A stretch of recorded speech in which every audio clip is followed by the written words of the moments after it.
ত্রয়োদশ জাতীয় সংসদ নির্বাচনে নিরঙ্কুশ সংখ্যাগরিষ্ঠতা পাওয়ার পর এখন সরকার গঠনের অপেক্ষায় বাংলাদেশ জাতীয়তাবাদী দল বিএনপি। এখন পর্যন্ত ঘোষিত ২৯৭টি আসনের মধ্যে ২১২টিতেই জয় পেয়েছে বিএনপি নেতৃত্বাধীন জোট। বিপরীতে জামায়াত ইসলামের নেতৃত্বাধীন জোট জয়লাভ করেছে ৭৭টি আসনে। বিএনপির এমন ভূমিধ্বস জয়ের নেপথ্যের নায়ক বিএনপির চেয়ারম্যান তারেক রহমান। সম্ভাব্য প্রধানমন্ত্রী হওয়ার দৌড়েও এগিয়ে রয়েছেন তিনি। এদিকে বিদায়বেলায় তারেক রহমানকে শুভেচ্ছা বার্তা পাঠিয়েছেন অন্তর্বর্তীকালীন সরকারের প্রধান উপদেষ্টা প্রফেসর মোহাম্মদ ইউনূস।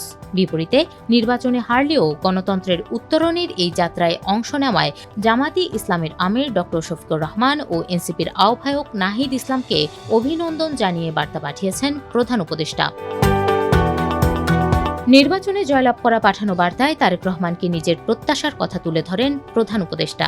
বলেন, আমি দৃঢ়ভাবে বিশ্বাস করি রাষ্ট্র পরিচালনার গুরুদায়িত্ব পালনের ক্ষেত্রে আপনার প্রজ্ঞা, গণতান্ত্রিক মূল্যবোধ ও জনকল্যাণমুখী চেতনার আলোকে আপনি দেশকে একটি স্থিতিশীল, অন্তর্ভুক্তিমূলক ও উন্নয়নমুখী পথে এগিয়ে নিয়ে যাবেন। আমি স্মরণ করছি আপনার পিতা রাষ্ট্রপতি জিয়াউর রহমানের আদর্শ ও রাষ্ট্র দর্শন এবং আপনার মাতা সাবেক প্রধানমন্ত্রী বেগম খালেদা জিয়ার আপসীর নেতৃত্ব ও গণতন্ত্রের প্রতি অঙ্গীকারের কথা। তাদের আদর্শ ও মহান কর্ম আপনার আগামী দিনের চলার পথকে আলোকিত করবে বলে আমি একান্তভাবে আশা করি। প্রধান উপদেষ্টা আরও বলেন, বাংলাদেশ আজ বৈশ্বিক পরিমণ্ডলে এক নতুন সম্ভাবনার দ্বার প্রান্তে অবস্থান করছে।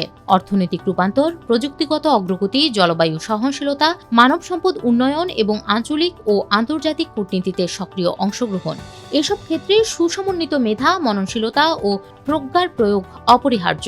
আশা করি আপনার নেতৃত্বে জাতীয় ঐক্য সুদৃঢ় হবে এবং গণতান্ত্রিক মূল্যবোধ, আইনের শাসন ও জবাবদিহিমূলক শাসন ব্যবস্থা আরও শক্তিশালী হবে। অন্যদিকে নির্বাচনে হারলেও ফলাফল শান্ত ও মর্যাদাপূর্ণভাবে গ্রহণ করায় জামায়াতে ইসলামের আমির ডক্টর শফিকুর রহমানকে ধন্যবাদ জানান প্রধান উপদেষ্টা। বলেন, নির্বাচনী প্রচার পর্ব থেকে শুরু করে ফলাফল ঘোষণার পরবর্তী সময় পর্যন্ত আপনার রাজনৈতিক শিষ্টাচার, সংযম, দায়িত্বশীল বক্তব্য এবং কর্মীদের প্রতি শান্তিপূর্ণ আচরণের আহ্বান দেশের সামগ্রিক পরিস্থিতিকে স্থিতিশীল রাখতে বিশেষ ভূমিকা রেখেছে।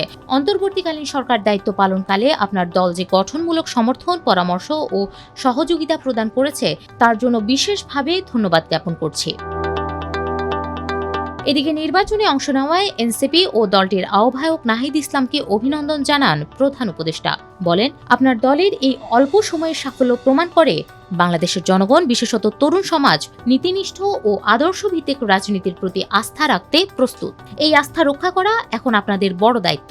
সংসদে অর্জিত প্রতিনিধিত্বের মাধ্যমে আপনারা জনগণের আশা আকাঙ্ক্ষা, বিশেষত তরুণদের স্বপ্ন ও প্রত্যাশা তুলে ধরার একটি ঐতিহাসিক সুযোগ পেয়েছেন।